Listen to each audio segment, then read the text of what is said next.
எல்லாரும் வேத புத்தகத்தை நாம் திறந்து 1 கொரிந்தியர் 2ஆம் அதிகாரம் 9 முதல் 16 வரைக்கும் இப்பொழுது அனைவரும் இணைந்து நாம் வாசிப்போம். 1 கொரிந்தியர் 2ஆம் அதிகாரம் 9 முதல் 16 வரைக்கும். எழுதியிருக்கிறபடி தேவன் தம்மில் அன்பு கூறுகிறவர்களுக்கு ஆயத்தம் பண்ணினவைகளை கண் காணவும் இல்லை, காது கேட்கவும் இல்லை, அவைகள் மனுஷனுடைய இருதயத்தில் தோன்றவும் இல்லை. நமக்கோ தேவன் அவைகளை தமது ஆவியினாலே வெளிப்படுத்தினார். அந்த ஆவியானவர் எல்லாவற்றையும் தேவனுடைய ஆழங்களையும் ஆராய்ந்திருக்கிறார். மனுஷனில் உள்ள ஆவியே அன்றி மனுஷரில் எவன் மனுஷனுக்குரியவைகளை அறிவான்? அப்படி போல தேவனுடைய ஆவியே அன்றி ஒருவனும் தேவனுக்குரியவைகளை அறிய மாட்டான். நாங்களோ உலகத்தின் ஆவியை பெறாமல் தேவனால் எங்களுக்கு அருளப்பட்டவைகளை அறியும்படிக்கு தேவனிலிருந்து புறப்படுகிற ஆவியையே பெற்றோம். அவைகளை நாங்கள் மனுஷ ஞானம் போதிக்கிற வார்த்தைகளாலே பேசாமல் பரிசுத்த ஆவி போதிக்கிற வார்த்தைகளாலே பேசி ஆவிக்குரியவைகளை ஆவிக்குரியவைகளோட சம்பந்தப்படுத்தி காண்பிக்கிறோம். ஜென்ம சுபாவமான மனுஷனோ தேவனுடைய ஆவிக்குரியவைகளை ஏற்றுக்கொள்ளான். அவைகள் அவனுக்கு பைத்தியமாக தோன்றும். அவைகள் ஆவிக்கேற்ற பிரகாரமாய் ஆராய்ந்து நிதானிக்கப்படுகிறவைகளானதால் அவைகளை அறியவும் மாட்டான். ஆவிக்குரியவன் எல்லாவற்றையும் ஆராய்ந்து நிதானிக்கிறான்.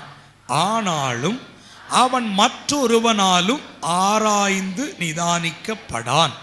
கர்த்தருக்கு போதிக்கத்தக்கதாக அவருடைய சிந்தையை அறிந்தவன் யார்? எங்களுக்கோ கிறிஸ்துவின் சிந்தை உண்டாயிருக்கிறது. அன்புள்ள ஆண்டவரே, இந்த வார்த்தைகள் மூலம் என்னோடு பேசும், எங்களோடு பேசும். எனக்காகவே நீர் பேசும், எங்களுக்காகவே நீர் பேசும். நாங்கள் கேட்பதற்கு ஆயத்தமாயிருக்கிறோம், ஆவலாயிருக்கிறோம். உம்முடைய வார்த்தைகள் எங்களுக்கு புதிய பலனையும் புதிய நம்பிக்கையையும் புதிய வழியையும் எங்களுக்கு காண்பிக்கும் அல்லது கொண்டு வரும் என்று நாங்கள் விசுவாசிக்கிறோம். இயேசுவின் நாமத்தில் கேட்கிறோம் பிதாவே, ஆமென். சந்தோஷமாய் ஒரு ஆமென் சொல்லுங்கள். வாசித்த இந்த அற்புதமான வேத பகுதியிலிருந்து தேவன் நம்மோடு கூட இடைபடுவாராக. இப்பொழுது வாசித்த இந்த 1 கொரிந்தியர் 2:9 தேவன் நம்மிடத்தில் அவரிடத்தில் அன்பு கூறுகிற பிள்ளைகளுக்கு கர்த்தர் என்ன செய்து வைத்திருக்கிறாராம்? ஒரு சிறந்ததை அவர் ஆயத்தம் செய்து வைத்திருக்கிறாரா. எதை ஆயத்தம் செய்து வைத்திருக்கிறாரா? சிறந்ததை. அவர் ஆயத்தம் செய்தது எப்படிப்பட்டதா இருக்கும் என்றால் சிறப்பானதா இருக்கும். ஆமா, அவர் ஆயத்தம் செய்தது ஒரு குறைவும் இருக்காது, அதிலே பழுது ஒன்றும் இருக்காது. அது வேண்டாம் என்று சொல்லவே முடியாது. அது சிறப்பானதாக இருக்கும், சிறந்ததாக இருக்கும், நாம் ஏற்றுக்கொள்ளத்தக்கதாக இருக்கும். ஏனென்றால் தேவன் தம்மிடத்தில் அன்பு கூறுகிற, தன்னை நேசிக்கிற, தன்னை விரும்புகிற ஒவ்வொருவருக்காகவும் தலை சிறந்ததை கர்த்தர் ஆயத்தப்படுத்தி வைத்திருக்கிறார். இவர் ஆயத்தப்படுத்தி வைத்திருக்கிறதை வேதம் சொல்லுகிறது, கண்கள் என்ன செய்யவில்லையா? காணவில்லை, பார்க்கவில்லை. காதுகள் என்ன செய்யவில்லையா? கேட்கவில்லை. இப்படி உனக்கு இருக்கிறது என்பதை கேட்கவில்லை. அப்புறம் இருதயத்தில் என்ன செய்யவில்லையா? தோன்றவே இல்லை என்று வேதம் சொல்லுகிறது. எத்தனை பேர் உண்மையா ஆண்டவரை நேசிக்கிறேன் என்று சொல்ல முடியும்? ஆமென், ஸ்தோத்திரம். அவரை உண்மையாய் நேசிக்கிற பிள்ளைகள் நீங்க யோசிக்க முடியாத அளவுக்கு சிறந்த ஆசீர்வாதத்துக்கு பாத்திரவான்களாய் கர்த்தர் உங்களை மாற்றி விடுவார். ஆமென். அதனாலதான் என்னை நேசிக்கிற என் தகப்பனை நான் நேசிக்கிற ஒரு மகனாய் இருக்க நான் விரும்புகிறேன். என்னை நேசிக்கிற என் தகப்பனுக்கு நான் அவரை நேசிக்கிற ஒரு மகளாய் நீங்கள் இருக்க விரும்ப வேண்டும். ஆமென் சொல்லுங்க பார்க்கலாம். கர்த்தருக்கு மகிமை உண்டாகட்டும். தேவன் தம்மில் அன்பு கூறுகிறவர்களுக்கு ஆயத்தம் செய்தது ஒருவேளை இப்பொழுது நம்முடைய கண்களுக்கு அது காணாமல் இருக்கலாம், செவிக்கு எட்டாமல் இருக்கலாம், இருதயத்தில் தோன்றாமல் இருக்கலாம். ஆனால் அது நான் இன்னும் பார்க்கவில்லை, நான் கேட்கவில்லை, இருதயத்தில் தோன்றவில்லை என்று சொல்லி அவரை நேசிப்பதை நான் விட்டுவிட மாட்டேன். அவரை ஆராதிப்பதை நிறுத்தி விட மாட்டேன். அவரிடத்தில் அன்பு செலுத்துவதை இன்னும் அதிகமாய் அன்பு செலுத்துவேன். இன்னும் அதிகமாய் அவரை ஆராதிப்பேன். இன்னும் அதிகமாய் அவரை கனப்படுத்துவேன். இன்னும் அதிகமாய் அவரை நான் சார்ந்திருப்பேன். ஏனென்றால் என்னை நேசித்த என் தகப்பன் எனக்காகவே தன் ஜீவனையும் தன் சொந்த இரத்தத்தையும் கொடுத்தது உண்மையானால் என்னை ஆசீர்வதிக்க, என்னை கனப்படுத்த மிக சிறந்ததை அவர் வைத்திருப்பது எத்தனை உண்மை. அதை நான் சந்தேகப்படாம நான் விசுவாசிக்கிறேன், அதை ஏற்றுக்கொள்ளுகிறேன். ஏசாயா தீர்க்கதரிசன புஸ்தகம் 64ஆம் அதிகாரம் 4வது வார்த்தை இப்படி சொல்லுகிறது. 64:4 உமக்கு காத்திருக்கிறவர்களுக்கு நீர் செய்ய போகிறவைகளை நீரே அல்லாமல், அண்டர்லைன் பண்ணுங்க, நீரே அல்லாமல் உலக தோற்றம் முதல் கொண்டு ஒருவரும் கேட்டதில்லை. பாருங்க, செவியால் உணர்ந்ததும் இல்லை, அவைகள் கண்டதும் இல்லை. 1 கொரிந்தியரில் வாசித்த வார்த்தை பழைய ஏற்பாட்டில் ஆவியானவரால் தீர்க்கமாக எழுதப்பட்டிருக்கிற அந்த வசனத்தை கவனியுங்கள்.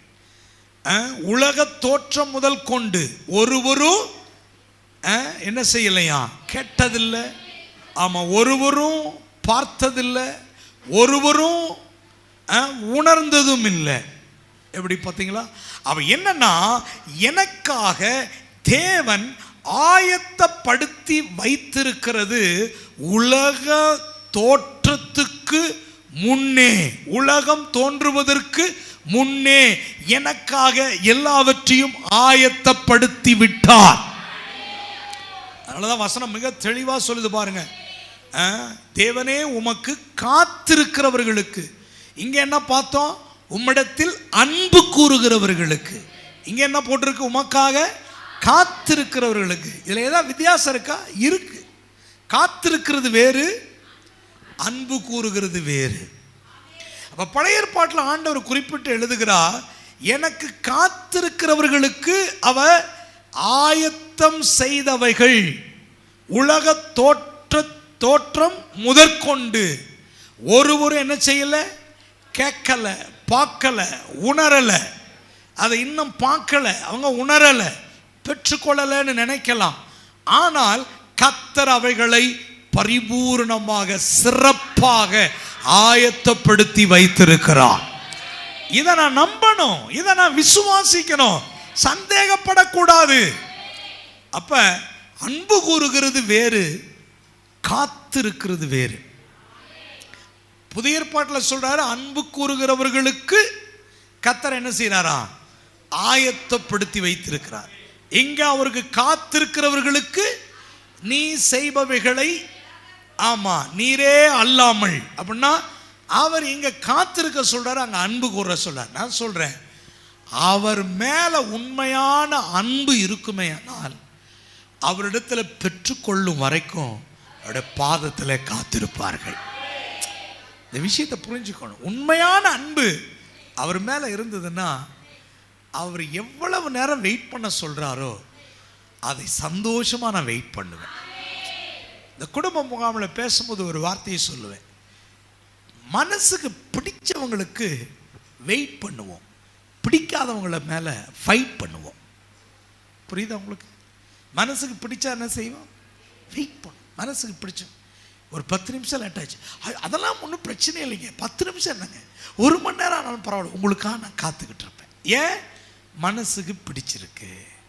மனசுக்கு பிடிக்காதா இருந்ததுன்னு வச்சுங்களேன், 5 நிமிஷம் கூட வெயிட் பண்ண முடியாது. இவர் இன்னும் பெரிய கப்பல் முதலாளி மாதிரி சொல்லுவார், டைம் நோ டைம், நான் ரொம்ப பிஸியானாலும் வெயிட் பண்ண முடியாது, இனி 2 நிமிஷம் நான் வெயிட் பண்ணி பார்ப்பேன், வரலைன்னா போயிடுவேன். ஏன் தெரியுமா? அந்த நபர் மனசுக்கு பிடிக்காத ஆள். மனசுக்கு பிடிச்ச ஆளுக்காக வெயிட் பண்ணுவோம், பிடிக்காத ஆளுக்காக ஃபைட் பண்ணுவோம். ஏசு அப்பா நமக்கு மனசுக்கு நிறைஞ்சவர், மனசு நிறைஞ்சவர். நீங்க இல்லாத ஒரு வாழ்வே இல்லப்பா. அதனால என் மனசு நிறைஞ்ச நீங்க தகப்பன். அதனால எனக்காக நீ சிறந்ததை ஆயத்தப்படுத்தி வச்சிருக்கிறீங்கப்பா. உங்க மேல எனக்கு உண்மையான நேசம் இருக்கு, உண்மையான பாசம் இருக்கு, உண்மையான அன்பு இருக்கு. அதனால அந்த அன்பு அவருடைய பாதத்தில் பல மணி நேரம் வெயிட் பண்ண வைக்கும், காத்திருக்க வைக்கும். உங்க பாதத்தில் நான் காத்திருப்பேன், தரித்திருப்பேன், பெற்றுக்கொள்ளும் வரைக்கும். ஆமைன்னு சொல்லுங்க பார்க்கலாம். ஆமாம், பாதத்தில் காத்திருப்பேன். அவ்வளோ சீக்கிரமாலாம் இன்றைக்கெல்லாம் மக்கள்லாம் உலகத்தில் நீங்கள் பாருங்களேன், யாரும் எங்கேயும் வெயிட் பண்ணி ஒரு காரியத்தை பெற்றுக்கொள்ள மனமே இல்லை, மனமே கிடையாது.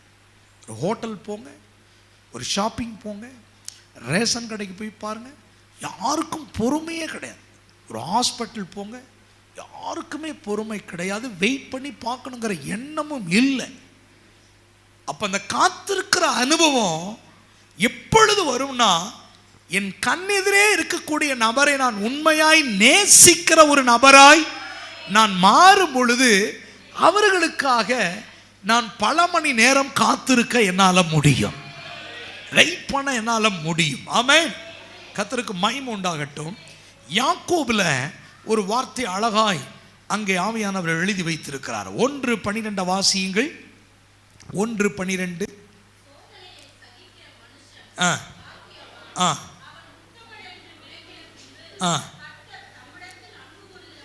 இதை அண்டர்லைன் பண்ணணும். கர்த்தர் தம்மிடத்தில் அன்பு கூறுகிறவர்களுக்கு வாக்கு தத்தம் பண்ணின. ஆமென் சொல்லுங்க பார்க்கலாம். பார்த்தீங்களா? கர்த்தர் தம்மிடத்தில் அன்பு கூறுகிறவர்களுக்கு வாக்கு தத்தம் பண்ணின ஜீவ கிரீடத்தை பெறுவான். அப்ப அன்பு கூறுகிறவர்களுக்கு கர்த்தர் ஆயத்தம் பண்ணி விட்டார், சிறந்ததை வைத்து விட்டார். அது எனக்காகவே தான் வைத்திருக்கிறார். நான் உருவாகிற வரைக்கும் அவர் காத்து கொண்டே இருக்கிறார். நான் பெற்றுக்கொள்ளும் வரைக்கும் அவர் எனக்காகவே அந்த பொக்கிஷத்தை பாதுகாக்கிறார். என்ன அழகான வார்த்தை பாருங்க. அன்பு கூறுகிறவர்களுக்கு அவர் வாக்கு பண்ணின வாக்கு தத்தம் செய்த ஜீவ கிரீடத்தை என்ன செய்வான்? பெறுவான். ஒரு அழகான ஒரு மொழிபெயர்ப்பு அதில் நான் வாசிக்கிறேன், கவனிங்க.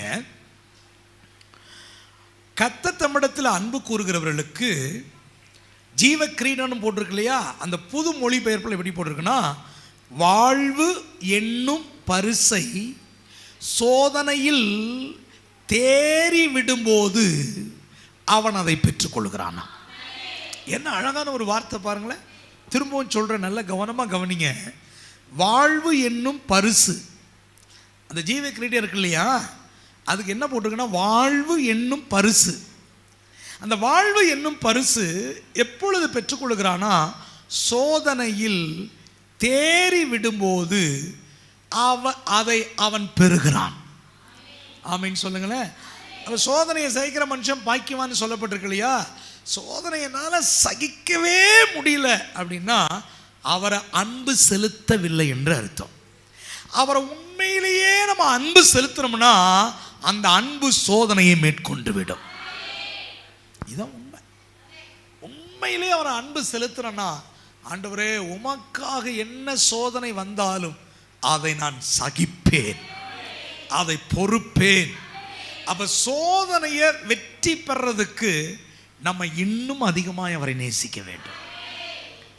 சோதனையில நாம் ஜெயம் பெறுவதற்கு அவர் மேல வச்சிருக்கிற அன்பு குறையவே கூடாது, கூடிக்கொண்டே இருக்க வேண்டும். அதிகமாகிக் கொண்டே இருக்க வேண்டும். அவர் மேல இருக்கிற அன்பு என்னுடைய உள்ளத்துல பொங்கி வழிய வேண்டும். ஆமென் சொல்லுங்க பார்க்கலாம். இத இங்க இருக்கிற ஒவ்வொரு இடத்துலயும் அவர் எதிர்பார்க்கிறார். ஆண்டவரே, எனக்கு ஒரு தேவை என்பதற்காக உங்க பாதத்துல வந்து நான் காத்திருக்கிற பிள்ளையா இருக்கக்கூடாது. என் தேவை பூர்த்தி ஆனாலும் பூர்த்தி ஆகாவிட்டாலும், என் தேவை சந்தித்தாலும் சந்திக்காவிட்டாலும், ஆண்டவரே உம்மையே நான் சிந்திப்பேன், உம்மையே நான் அன்பு செலுத்துவேன். உங்க மேல அந்த நேச அனல்ல நான் மூழ்கி இருப்பேன். ஆண்டவரே, கர்த்தருக்கு வாழ்வு என்னும் பரிசு. அப்ப என்னன்னா, இந்த பூமியில நான் ஒரு சிறந்த வாழ்க்கை வாழ்றதுக்கு அவர் எனக்கு சிறந்த பரிசை ஆயத்தப்படுத்தி வைத்திருக்கிறார். அதான் விஷயம். இந்த பூமியில ஒரு சிறந்த வாழ்க்கை வாழ்றதுக்கு எனக்காகவே நமக்காகவே ஒரு சிறந்த பரிசை கர்த்தர் ஆயத்தப்படுத்தி வைத்திருக்கிறார். அந்த பரிசை இதுவரைக்கும் என் கண் காணாம இருக்கலாம், என் காதுகள் கேட்காம இருக்கலாம், என் இருதயத்தில் தோன்றாமல் இருக்கலாம். ஆனால் அவருடைய வாக்கு சொல்லுகிறது, என்னிடத்தில் உண்மையாய் அன்பு கூறுகிறவர்களுக்கு அதை கட்டாயம் அவர்களுக்காகவே அதை கொடுப்பேன், அதை நிறைவேற்றுவேன், அதை அவர்கள் பெற்றுக்கொள்ளுவார்கள். யாக்கோபுல அதை அவன் பெறுவான், அதை வாழ்வு என்னும் பரிசை அவன் பெற்றுக்கொள்ளுவான். இதை யாரும் தடுக்கவே முடியாதுங்க. ஆமென் சொல்லுங்க பார்க்கலாம். சங்கீதத்தில் ஒரு அழகா ஒரு வார்த்தை போட்டிருக்கு. சங்கீதம் 31:19 வார்த்தையை கவனிச்சிங்கன்னா, சங்கீதம் 31:19 உம்முடைய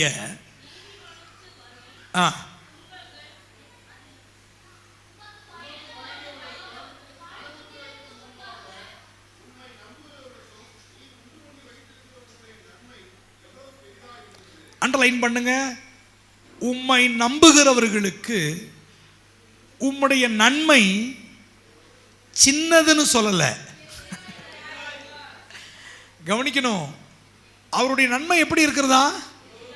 பெருசா இருக்கு. மனுஷன் சின்னதை கொடுப்பான், என் அப்பா பெருசா கொடுப்பார். அல்லேலூயா. அவருடைய நன்மை எப்படிப்பட்டதா இருக்குமா? ரொம்ப பெருசா இருக்குமா. அதனாலதான் நன்றி சொல்லி காலையில பாடணும்.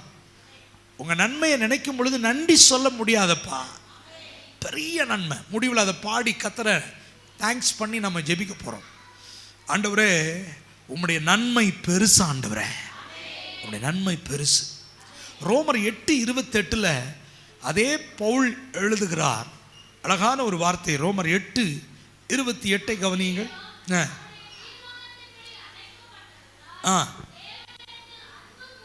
அண்டர்லைன் பண்ணுங்க. அதே வார்த்தை திரும்ப வருது பாருங்க.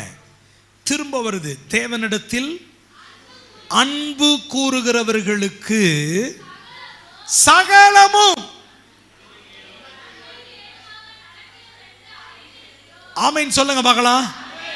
அப்ப தேவனிடத்தில் அன்பு கூறுகிற உங்க வாழ்க்கையில என்ன நடந்தாலும் அது அவருடைய பார்வையில என்னதாமா, எப்படிதான் தெரியுதா? நன்மை. நன்மை. அப்ப தீமையை அனுமதிக்காத அன்புள்ள தெய்வத்தை நான் ஆராதிக்கிறேன். என் வாழ்க்கையில என்ன நடந்தாலும் அது நன்மையாக முடியும், அது தீமையாக முடியாது. கர்த்தர் அன்பு கூறுகிறவள், தம்மிடத்தில் அன்பு கூறுகிறவர்களுக்கு சகலமும், அந்த வார்த்தையை கவனிங்க, எல்லாம் நன்மையாகவே முடியும், தீமையாகவே முடியாது. நம்ம பார்வையில் ஐயோ தப்பு நடந்துருமோ, கிடைக்குமோ கிடைக்காதோ, பெற்றுக்கொள்ளவனோ பெற்றுக்கொள்ள மாட்டனோ, அப்படி ஆயிருமோ இப்படி ஆயிருமோ, இந்த பயமெல்லாம் நமக்கு வரும். அதனால தான் இந்த இந்த இந்த காலை நேரத்தில் கர்த்தர் உங்களை தைரியப்படுத்துகிறார். நான் உனக்கு செய்ய போறது தீமை அல்ல, உனக்கு நன்மைதான் செய்ய போகிறேன். அதை ஏற்கனவே உனக்காக ஆயத்தப்படுத்தி சிறந்ததாக வைத்திருக்கிறேன். சிறந்ததை பெற்றுக்கொள்ளுகிற நேரம் வரும் பொழுது கட்டாயம் உங்களுக்கே உனக்கே அதை பரிபூர்ணமாக கொடுத்து உங்களை திருப்திப்படுத்துகிற நல்ல தகப்பன் என்று சொல்லுகிறார். சிறந்ததை கொடுத்து நம்மளை தைரியப்படுத்துகிற தேவன்.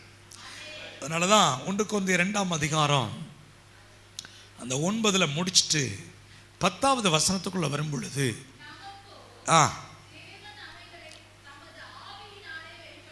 அதான் ரொம்ப முக்கியம்.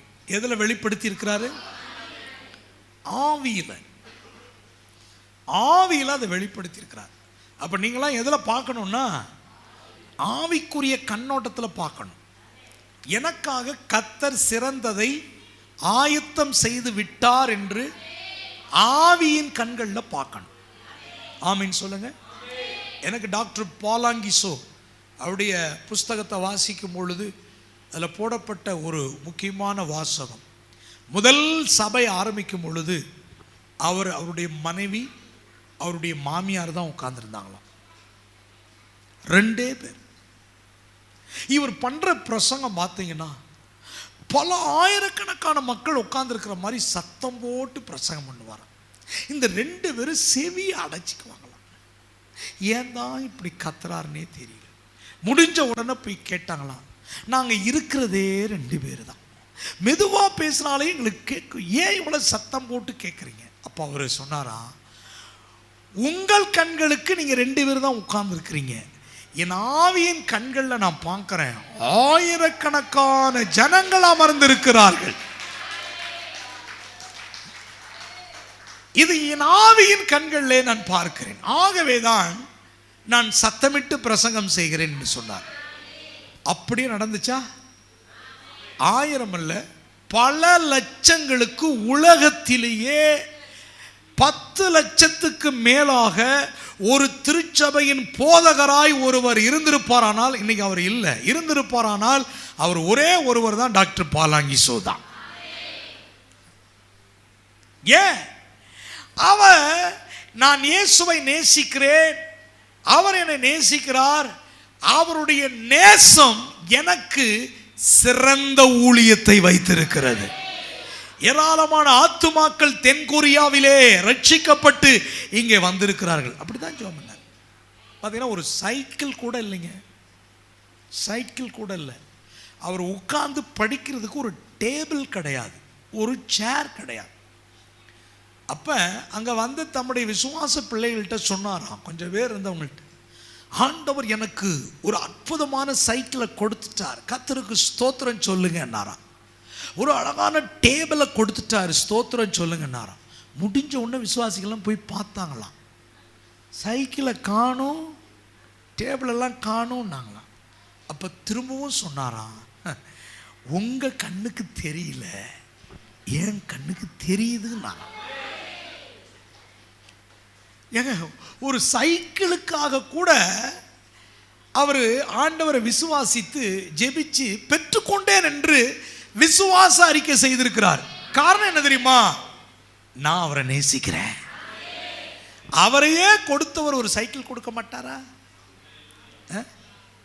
நீங்க திங்க் பண்ணி பாருங்க. இன்னைக்கு எவ்வளோ பெரிய மனுஷன், எப்படி ஒரு வாழ்க்கை வாழ்ந்து, எப்படி ஒரு ஊழியம் செய்து, ஓட்டத்தை நிறைவு செய்து கர்த்தருக்குள்ள நீங்க போயிருக்கிறாரு தெரியுமா? எவ்வளோ பெரிய டாப் லீடரில் நம்பர் 1 கர்த்தர் இன்னைக்கு ஊழியத்தில் பயன்படுத்தினது எத்தனை பெரிய ஆச்சரியம். நான் சொல்றேன், அதே டாக்டர் பாலாங்கிசோவினுடைய கர்த்தர் தான் உங்கள் கர்த்தர், என் கர்த்தர், நம்முடைய கர்த்தர். நான் அவரை நேசிக்கிற நேசம் அதிகமாக, அவர் மேல வச்சிருக்கிற பாசம் அதிகமாக, அவருக்கு நான் கொடுக்கிற முக்கியத்துவம் அதிகமாக. நான் சொல்றேன், இப்ப உங்க புற கண்கள் காணாமல் இருக்கலாம், செவிகள் கேட்காமல் இருக்கலாம், இருதயத்தில் தோன்றாமல் இருக்கலாம். இந்த வசனத்தின்படி ஆவியினாலே நான் அதை காண்கிறேன், ஆவியினாலே அதை நான் பார்க்கிறேன், ஆவியினாலே அதை நான் பெற்றுக் கொள்ளுகிறேன், பரிசுத்த ஆவியினாலே அதை நான் அனுபவிக்கிறேன், பரிசுத்த ஆவியினாலே அதை நான் சந்தோஷமாக நான் அதை பெற்றுக்கொண்டேன். இப்படிலாம் பாசிட்டிவா விசுவாச அறிக்கை பண்ணிட்டே இருக்கணும்.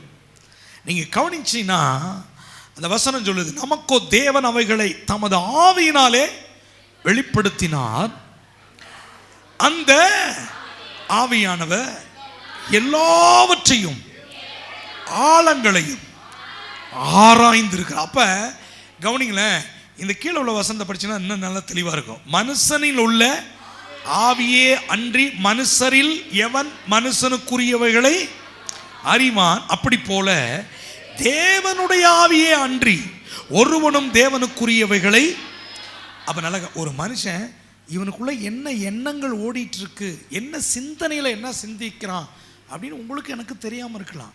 ஆனால் அவனுக்குள்ள ஒரு ஆவியை வச்சிருக்கிறார் இல்லையா, அந்த ஸ்பிரிட்டுக்கு தெரியும் இவன் பொல்லாத சிந்தனைக்காரன் அல்ல, இவன் நல்ல விதமாக சிந்திக்கிறான் அப்படின்னு அந்த ஆவி அவனோட பேசுமா. அப்போ தேவனுடைய ஆழ் மனதில் இருக்கக்கூடிய ரகசியங்களை நீங்களும் நானும் அறிய முடியாது.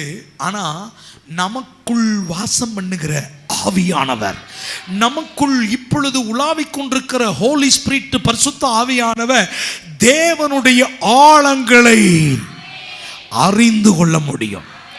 அதனால தான் இங்கே பவுல் என்ன சொல்லி எழுதுறாருன்னா, எனக்கு முன்னால வைத்திருக்கிற அந்த சிறந்ததை என் புற கண்கள் காணவில்லை, புற செவிகள் கேட்கவில்லை, என் இருதயத்தில் தோன்றவில்லை, ஆனால் என் இருதயத்துக்குள் வாசம் பண்ணுகிற அந்த ஆவியினாலே எனக்காக வைத்திருக்கிறதை சிறந்ததை நான் காண்கிறேன், நான் பார்க்கிறேன், அதை பெற்றுக்கொள்ளுவேன். அப்போ ஒரு விஷயம் என்னன்னா, தேவனுக்குரியவைகளை ஒரு தேவ பிள்ளை அறிய வேண்டும். இப்படி சொல்லலாம், தேவன் எனக்கு கொடுப்பவைகளை ஒரு தேவ பிள்ளை அறிய வேண்டும். தேவன் எனக்கு தருவதை நானே அதை அடைய வேண்டும். மூன்றாவது, தேவன் தருவதை நானே அனுபவிக்க வேண்டும். 3 விஷயம் சொன்னேன், ரொம்ப முக்கியமான பாயிண்ட். ஒன்று, தேவன் எனக்காக ஆயத்தமாக்கி வைத்திருக்கிறதை என் ஆவியினாலே ஆவியானவர் துணையோடு அதை அறிகிற பிள்ளைகளாக இருக்க வேண்டும். இப்ப அறிய வேண்டும் இல்லையா? 2, தேவன் எனக்கு தருவதை அதை நான் அடைய வேண்டும். அந்த லக்க அடையணும், இந்த ஸ்பாட்டை நம்ம அடையணும். 3வது, தேவன் தருவதை நானே அனுபவிக்க வேண்டும். இந்த 3 விஷயம் ரொம்ப முக்கியமானது. அப்ப நான் எனக்காக வைத்திருக்கிறதை நான் அறியணும், நான் அதை அடையணும், நான் அதை அனுபவிக்கணும். இந்த 3 செயலும் எனக்குள்ள நடக்கணும்னா ஆவியானவருடைய துணை எனக்கு தேவை. ஆவியானவருடைய ஹெல்ப் இல்லாம இந்த விஷயத்தை நான் டச் கூட பண்ண முடியாது. ஆனா ஆவியானவருடைய துணை எனக்கு இருந்துச்சுன்னா நான் நினைச்சு பார்க்க முடியாத அந்த சிறந்ததை நான் பெற்றுக்கொண்டு நான் மகிழ்ச்சியாக, நான் சந்தோஷமாக அவருக்குள் சமுதாயத்தில் வாழ முடியும். வாழ்வு என்னும் பரிசு. சொல்லுங்க, என்ன பரிசுங்க? வாழ்வு என்னும் பரிசு. நான் சொல்றேன், இது நித்தியத்தில் பெறதா நீ நினைக்க கூடாதுங்க. இங்கேயே கர்த்தர் சிறந்ததை கொடுத்து, சிறந்த வாழ்க்கை என்னும் பரிசை கொடுத்து கர்த்தர் நம்மளை மற்றவர்களுக்கு சாட்சியாக வாழ வைப்பார், நிறுத்தி வைப்பார், நடத்துவார். ஏனென்றால் என் இருதயத்தின் ஆழங்களை விட ஆண்டவருடைய ஆழங்களை அறிந்தவர் ஆவியானவர். அந்த ஆழங்களை அறிந்து என்னை ஆசீர்வதிக்க, அதை பெற்றுக்கொள்ள அவர் எனக்கு போதுங்க. திரும்ப திரும்ப அதை குறிப்பிட்டு பவுல் எழுதும் பொழுது ரொம்ப அருமையாக எழுதுறாரு பாருங்க. 12வது வார்த்தை, நாங்களோ ரொம்ப முக்கியம். என்ன ஆவியை பெறல? இங்க யாராவது சொல்ல முடியுமா? இங்க உட்கார்ந்து இருக்கிற யாராவது நான் உலகத்தின் ஆவியை பெற்று தான் இங்க வந்திருக்கிறேன்னு யாராவது ஒருத்தர் சொல்ல முடியுமா? இல்லை. அப்ப உலகத்துல நிறைய ஆவி இருக்கு, அந்த ஆவியை பெறல. நம்ம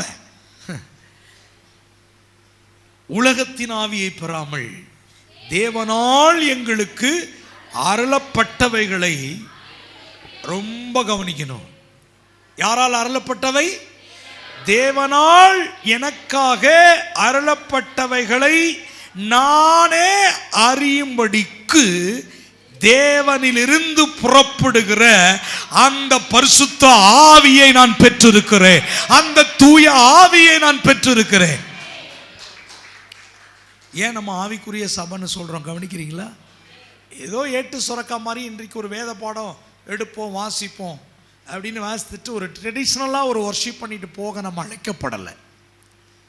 அவரோடு இணைந்து அவர் விரும்புகிற மாதிரி ஒரு சிறந்த ஆராதனை அவருக்கு செலுத்தணும்னு நம்ம வந்திருக்கிறோம். காரணம், இது ஒரு ஆவிக்குரிய சபை, ஆவியானவரால் நடத்தப்படுகிற ஒரு சபை, ஆவியானவரால் உணர்த்தப்படுகிற ஒரு சபை, ஆவியானவராலே போதிக்கப்படுகிற ஒரு சபை, ஆவியானவராலே கர்த்தர் சபையை ஆயத்தப்படுத்தி அவரிடத்தில் கொண்டு போகிற ஒரு சபை. என்ன அருமையா எழுதுறார். கர்த்தருக்கு மகிமை. அந்த தூய ஆவியை நாங்கள் பெற்றிருக்கிறோம். அவைகளை நாங்கள் 13வது வார்த்தை, மனுஷ ஞானம் போதிக்கிற வார்த்தைகளாலே நாங்கள் பேசாமல். இப்போ நம்ம பேசுறதெல்லாம் மனுஷ ஞானத்தில் பேசல. மனுஷனால யோசிக்கவே முடியாது.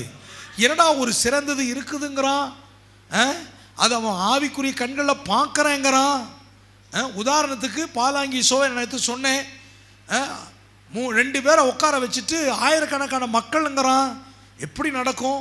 மனுஷ ஞானத்துக்கு இது தோன்றவே தோன்றாது. அவன் நினைச்சு கூட பார்க்க முடியாது. ஆனால் இது ஆவியானவராலே நம்ம பேசுகிறோம் இல்லையா? ஆவியானவருடைய வார்த்தை. அதான் மனுஷ ஞானம் போதிக்கிற வார்த்தைகளாலே பேசாமல் பரிசுத்த ஆவி போதிக்கிற வார்த்தைகளாலே பேசி ஆவிக்குரியவைகளை ஆவிக்குரியவைகளோட சம்பந்தப்படுத்தி காண்பிக்கிறோம். நீங்க இந்த பிரசங்கத்தை நீங்க எப்படி கேட்கணும்னா, ஒரு உலக பிரகாரமான சிந்தையில நீங்க கேட்கக்கூடாது, ஆவியின் சிந்தையில கேட்கணும். என்ன சிந்தையில கேட்கணுங்க? ஆவியின் சிந்தையில நீங்க கேட்கணும். சரிங்களா? இந்த பொதுவாக அந்த மேடை பேச்சாளர்கள்லாம் பார்த்தீங்கன்னா உலகத்தை சம்பந்தப்படுத்தி சில விஷயங்கள்லாம் பேசிக்கிட்டு இருப்பாங்க. உலகத்தில் நடைமுறை காரியங்கள் அதை சம்பந்தப்படுத்தி பேசுவாங்க. அது இந்த சரீரத்துக்குரியது, சரீரத்துக்குரிய காரியங்கள், உலக பிரகாரமான காரியங்கள். ஆனால் இங்கே நம்ம பேசிக்கொள்றது என்ன தெரியுமா? அதையெல்லாம் தாண்டி நாங்கள் என் கண்கள் பார்க்கல, காது கேட்கல, இருதயத்தில் தோன்றலை, அப்படிப்பட்ட பார்க்காத கேட்காத இருதயத்தில் இதுவரைக்கும் காணாத தோன்றாத ஒரு மிகப்பெரிய சிறந்ததை நான் பேசிக் கொள்ளுகிறேன். மிகப்பெரிய சிறந்ததை நாம் இப்பொழுது ஆராய்ச்சி பண்ணுகிறோம். அவர் சொல்றாரு, நான் ஆயத்தப்படுத்தி வச்சிருக்கிறேன். இப்போ ஆவியில அதை பார்க்கணும், ஆவியில சிந்திக்கணும், ஆவியில திங்க் பண்ணணும். இப்படித்தான் அவர் சொல்றார். அப்ப கர்த்தருக்கு மகிமை உண்டாகட்டும். ஆவிக்குரியவைகளோடு சம்பந்தப்படுத்தி பேசுகிறோம். ஏன்னா அடுத்த வார்த்தை, ஜென்ம சுபாவமான மனுஷனோ தேவனுடைய ஆவிக்குரியவைகளை. அப்ப பாருங்களா, ஜென்ம சுபாவம்னா என்னது? வழி வழியா சில அந்த ஜென்ம குணங்கள் வந்துக்கிட்டே இருக்கும்.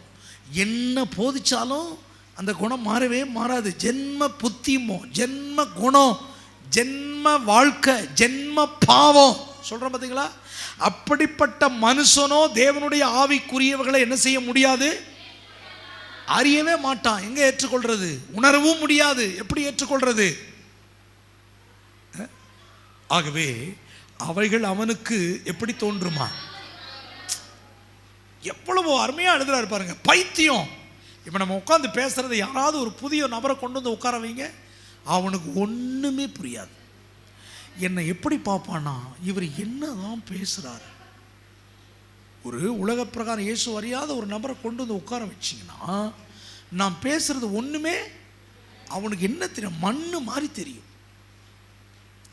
ஆனா ஆவியானவரோடு இடைபடுகிற பிள்ளைகளுக்கு இந்த வார்த்தைகள் பொன்னா தெரியும்.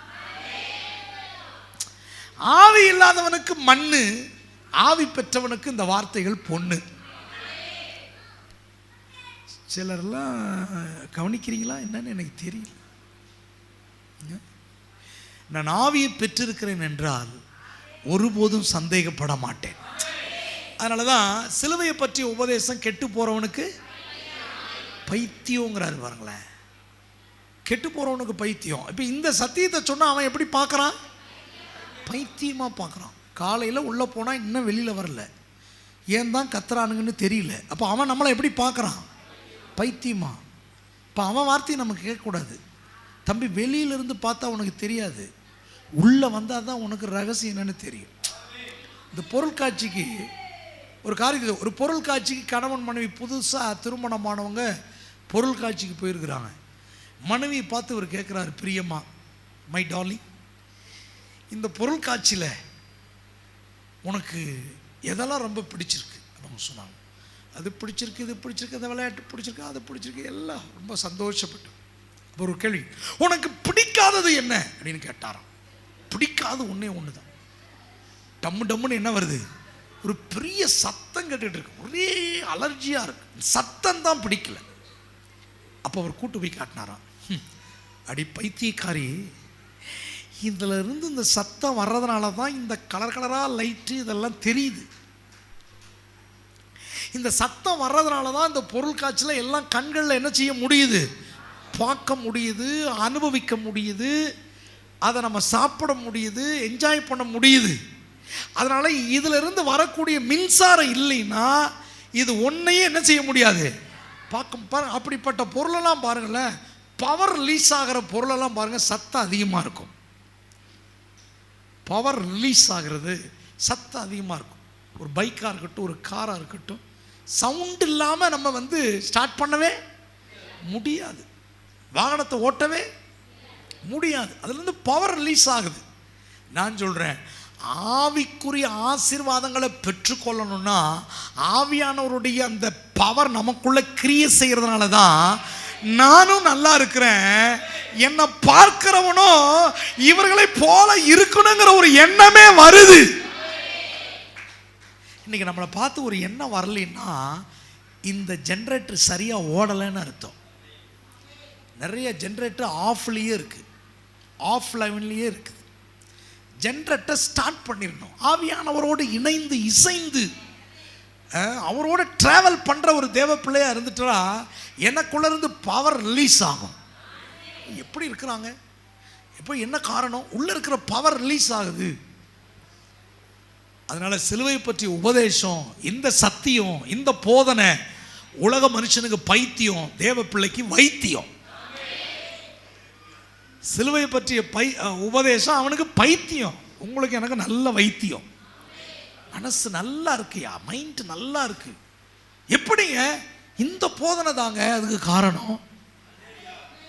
ஆவியானவரால் போதிக்கப்படுறங்க வசனம் அப்படித்தானே சொல்லு, சத்திய ஆவியாகி அவர் உங்களுக்குள் வரும் பொழுது குறையே இல்லை. பாருங்களேன், சகல சத்தியத்துக்குள்ள என்ன செய்கிறாரா, நம்மளை வழி நடத்தி கொண்டு போகிறார். அப்ப ஜென்ம சுபாவமான மனுஷனோ தேவனுடைய ஆவிக்குரியவைகளை ஏற்றுக்கொள்ளான், அவனுக்கு அது பைத்தியமாக தோன்றுகிறது. ஆனால் 15ஆம் வசனத்தை படிங்க, 1 கொரிந்தியர். ஆவிக்குரியவன் எல்லாவற்றையும் ஆராய்ந்து நிதானிக்கிறான், ஆனாலும் அவன் மற்ற ஒருவனாலும் ஆராய்ந்து நிதானிக்கப்படான். இப்போ பாருங்களேன், ஆவிக்குரிய பிள்ளைகள் நீங்கள் எப்படி இருக்கணும்னு பவுல் எழுதுறாருன்னா, நிதானிக்கணுமா. 1 அல்ல 2 அல்ல, எல்லாவற்றையும். இது தேவனுக்கு பிரியம்தானா, இது தேவன் விரும்புகிறாரா, தேவன் ஏற்றுக்கொள்ளுகிறாரா, தேவன் அங்கீகரிக்கிறாரா என்று எல்லாவற்றையும் ஆராய்ந்து நிதானிக்கிறான். ஆனால் இவனை ஒருவராலும் மற்ற ஒருவனாலும் ஆராய்ந்து நிதானிக்கப்படா. நம்மளை குறித்து அவனுக்கு ஒன்றுமே புரியாமல் இருக்கலாம், அறியாமல் இருக்கலாம், என்னடா இப்படி இருக்கிறான்னு நினைக்கலாம். நான் சொல்கிறேன், அவன் என்னை நினைக்கிறத விட கர்த்தர் என்னை நினைச்சிக்கிட்டே இருந்தால் போதும். அவர் நினைக்கணும். அதனால தான் முடியும் போது அழகாக சொல்லி முடிக்கிறாரு பாருங்க. என்ன சொல்லி முடிக்கிறாரு பாருங்க, கர்த்தருக்கு போதிக்கத்தக்கதாக அவருடைய சிந்தையை அறிந்தவன் யார், எங்களுக்கோ கிறிஸ்துவின் சிந்தை உண்டா இருக்கிறது. என்ன சிந்தை சொல்லுங்க, கிறிஸ்துவின். அப்ப மாம்ச சிந்தைன்னு ஒன்று இருந்துச்சுன்னா கிறிஸ்துவின் சிந்தை இருக்குது இல்லையா. அப்ப அவன் எந்த சிந்தையில யோசிக்கிறான், மாம்ச சிந்தையில. நான் மாம்ச சிந்தையில கிறிஸ்துவின் சிந்தையில் யோசிக்கிறேன். இப்ப உங்களை தைரியப்படுத்தணும், உங்களை ஆயத்தப்படுத்தணும். எதுக்கு தெரியுமா? சிறந்ததை பெற்றுக்கொள்வதற்கு, சிறந்ததை அடைவதற்கு, சிறந்ததை அனுபவிக்கிறதுக்கு உங்களை ஆவியானவருடைய துணையோடு ஆயத்தப்படுத்துங்கள். நான் சொல்றேன், இன்னும் கிறிஸ்தவ வாழ்க்கையில மண்ணு மாதிரி இருக்கக்கூடாதுங்க. ஆவியானவருடைய துணையை பெற்று, அபிஷேகத்தை பெற்று, இன்னும் அவருக்குள் பலனடைந்து, இன்னும் அவருக்குள் அனலாய் இருக்க வேண்டும். அனலாயிருங்கள். ஆமா, உங்களை அதாவது நான் என்ன சொல்லணும், நம்மளை பார்த்தாலே உலக மனுஷனுக்கு எப்படி சார் உங்களால் இருக்க முடியுதுன்னு கேட்கணும். ஏன் சார் இப்படி இருக்கிறீங்க இப்படி கேட்கறதுக்கும், எப்படி சார் இப்படி இருக்கிறீங்கிறது கேட்கறதுக்கு வித்தியாசம் இருக்கா இல்லையா? உங்க முகத்தை நீங்களே போய் இன்னைக்கு கண்ணாடியில் பாருங்க. உங்க முகத்தை பார்த்து பாருங்களேன், நின்று பாருங்க அப்படி கண்ணாடியில் எப்படி இருக்குன்னு பாருங்க. அந்த கண்ணாடியே சொல்லும், ஏன் சிஸ்டர் இப்படி இருக்கிறீங்க, ஏன் பிரதர். நிறைய பேர் அப்படித்தான் ஆவிக்குரிய வாழ்க்கையில கிறிஸ்துவுக்குள்ள பரிசுத்தாவியை பெற்றுக்கொண்டு வசனத்தை கேட்டு சத்தியத்தை கேட்டு, கர்த்தர் எனக்காக சிறந்ததை வைத்திருக்கிறார், பெஸ்ட்டை வச்சிருக்கிறாரு, நல்லதை செஞ்சு முடிச்சிருக்கிறாரு, எல்லாவற்றையும் எனக்காக ஆயத்தப்படுத்தி விட்டுட்டாரு, எல்லாத்தையும் எனக்காக வச்சிருக்கிறாரு, அதை பெற்றுக்கொண்டு அதை அனுபவிச்சு நான் சந்தோஷமாய் வாழக்கூடிய ஒரு பிள்ளை இந்த உலகத்தில் அவனுக்கு முன்னால ஏன் நாம சோகமா இருக்கணுங்கிறேன். ஒரு ரகசியத்தை சொல்லட்டுங்களா? ஆவியானவரோட இசைந்து நடக்கிற பிள்ளைங்க செலிப்பா இருப்பாங்க. புரிஞ்சவங்களுக்கு ஸ்தோத்திரம். ஆமா, இந்த சபையில வந்து மட்டும் நீங்க என்ன செய்யக்கூடாது, ஆவியில நிறைய பழக்கம் இருக்கக்கூடாது. எனி டைமும் ஹோலி ஸ்பிரிட்டோட இடைப்பட்டு கொண்டே இருக்க வேண்டும். எனி டைம் ஆவியானவரோட இடைப்படுதல் இருக்கணும். ஆமா, ஆவியானவருடைய இடைப்படுதல் நல்லா அவரோட அப்படி இருந்துச்சுன்னா முகமும் நல்லா இருக்கும், இருதயமும் தெளிவா இருக்கும்.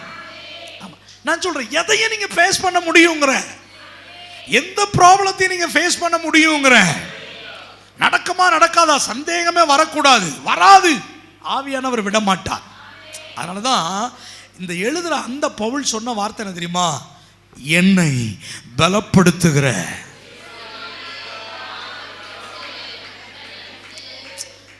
எப்ப சொல்றாருன்னா, ஊழியத்தில் நெருக்கமும் பாடும் உபத்திரவமும் அதிகமான பொழுது இவர் சொல்லக்கூடிய அழுத்தமான வார்த்தை என்ன தெரியுமா?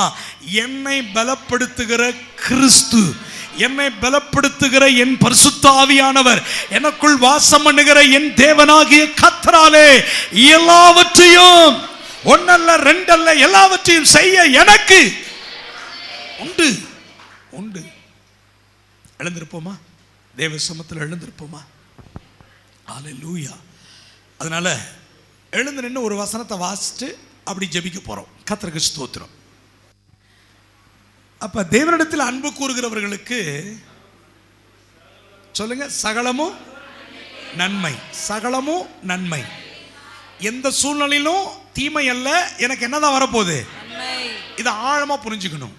அப்ப நான் இன்னும் நேசிக்கிறத குறைக்க கூடாது, இன்னும் என்ன செய்யணுங்க, அதிகப்படுத்திட்டே இருக்கணும். அதிகமா நேசம் அவர் மேல வரணும். அப்ப அவர் மேல நேசம் வந்தாதான் அவர் பாதத்துல காத்திருக்க முடியும், வெயிட் பண்ண முடியும். சர்ச்சைக்கு வரணுங்கிற ஒரு எண்ணமே வரும், ஆண்டவரை தேடணுங்கிற ஒரு உணர்வே வரும். இயேசுவினுடைய அன்பை விட என் தாய் அன்பு பெருசு கிடையாது. இயேசுவினுடைய அன்பை விட என் தகப்பன் அன்பு பெருசு கிடையாது. இயேசுவின் அன்பு விட இந்த என் பின்னால் இருக்கிற என் மனைவியினுடைய அன்பு பெருசு கிடையாது. இயேசுவினுடைய அன்பை விட என் அன்பு பெருசு கிடையாது. அப்ப எல்லாரையும் விட பெரிய ஒரு அன்பு என்ன அன்பு தான். அதனால அவர் சொல்றாரு, நான் உன்னை நேசித்தது போல என்னை நேசிச்சின்னா உனக்காக சிறந்ததை வைத்திருக்கிறேன். அதை பெற்றுக்கொள்ளணும், அதை பார்க்கணும் அப்படின்னா உன் புறம்பான கண்ணில் பார்க்க முடியாது, ஆவியின் கண்களில் பார்க்கலாம்.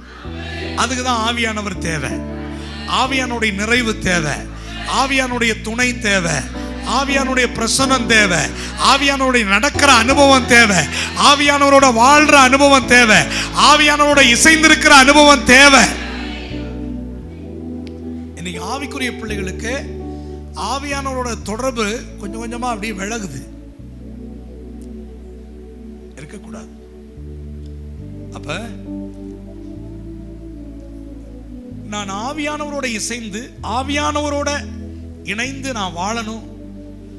அவருடைய அன்புல நான் இன்னும் மூழ்கணும், இன்னும் அவரை நேசிக்கணும். என்ன நெருக்கம், என்ன சூழ்நிலை வந்தாலும் அவர் இன்னும் அதிகமா நான் நேசிக்கணும்னா யார் தேவை? ஆவியானவர். யார் தேவை? யார் தேவை? யாருடைய உதவி தேவை?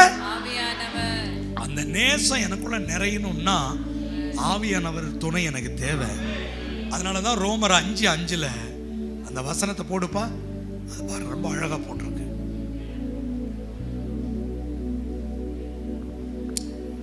மேலும் நமக்கு அருளப்பட்ட பரிசுத்த ஆவியினாலே தேவ அன்பு. என்ன அன்பு? தேவ அன்பு. மனுஷ அன்பு இல்ல, தேவ அன்பு. தேவைக்காக காட்டுற அன்பு இல்ல, தேவ அன்பு. தேவ அன்பு கீழே ஊற்றப்படல, என்னுடைய இருதயத்தில் சைடுல ஊத்தல, நம்முடைய இருதயத்தில் எங்க ஊற்றி விட்டிருக்கிறாரு? நம்முடைய இருதயங்களில் அந்த அன்பு ஊற்றி நிரப்பப்பட்டிருக்கிறதுனால நான் அவரை நேசிக்கிற அந்த நேசம், அவர் மேல வச்சிருக்கிற நம்பிக்கை, அவர் மேல வச்சிருக்கிற விசுவாசம் ஒருபோதும் என்னை, என் குடும்பத்தை வெட்கப்படுத்த மாட்டாது. நான் சிறந்திருப்பேன், நான் சிறந்ததை பெற்று அனுபவிப்பேன், நான் சிறந்த வாழ்க்கை வாழ்வே, சிறப்பானதை பெற்றுக் கொள்ளுவே.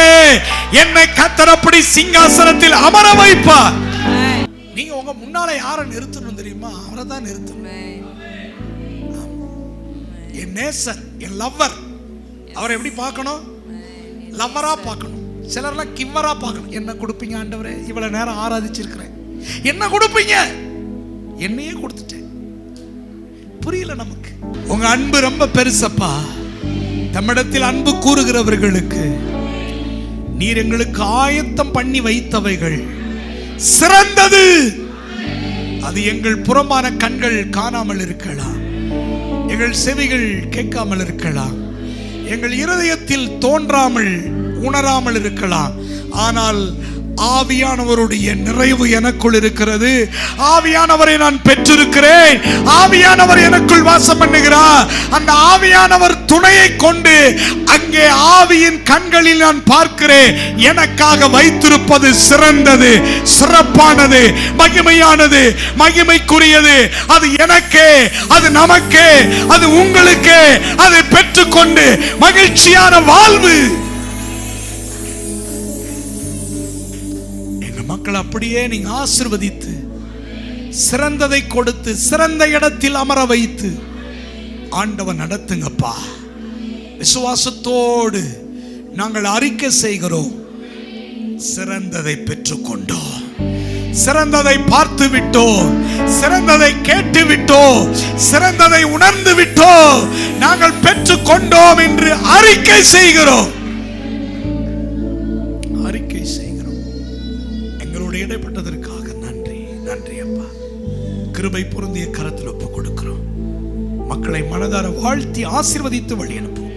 வருகிற 23ஆம் தேதி வெள்ளிக்கிழமை ஆண்டவரே, அந்த உச்சி மாநாட்டில் எங்கள் திருச்சபை மக்கள் அனைவரும் பங்கெடுக்க உற்சாகப்படுத்தும். ஆண்டுடைய கர மக்களை நடத்துவதாக. எல்லா துதி கன மகிமை அனைத்தும் மக்கள் இயேசுவின் நாமத்தில் கேட்கிறோம் நல்ல பிதாவே. இணைந்து சொல்லுவோம். என் ஆத்துமாவே, என் ஆத்துமாவே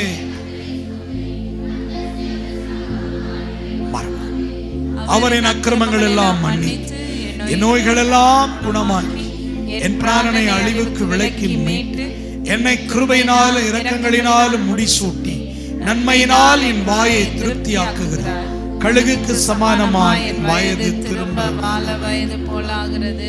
ஆமென். நம்முடைய கர்த்தராகிய இயேசு கிறிஸ்துவின் கிருபையும் பிதாவாகிய தேவனுடைய அன்பும் தூய ஆவியானுடைய வழிநடத்தலும் பாதுகாப்பும் நம் அனைவரோடும் இப்பொழுதும் எப்பொழுதும் உலகத்தில் உள்ள எல்லா பரிசுத்தவான்களோடும் நிலைத்திருப்பதாக. ஆமென். ஆமென்.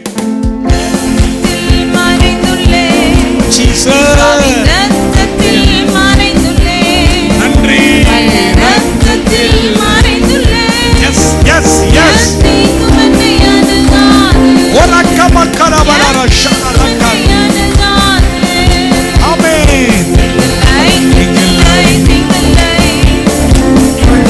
Amen.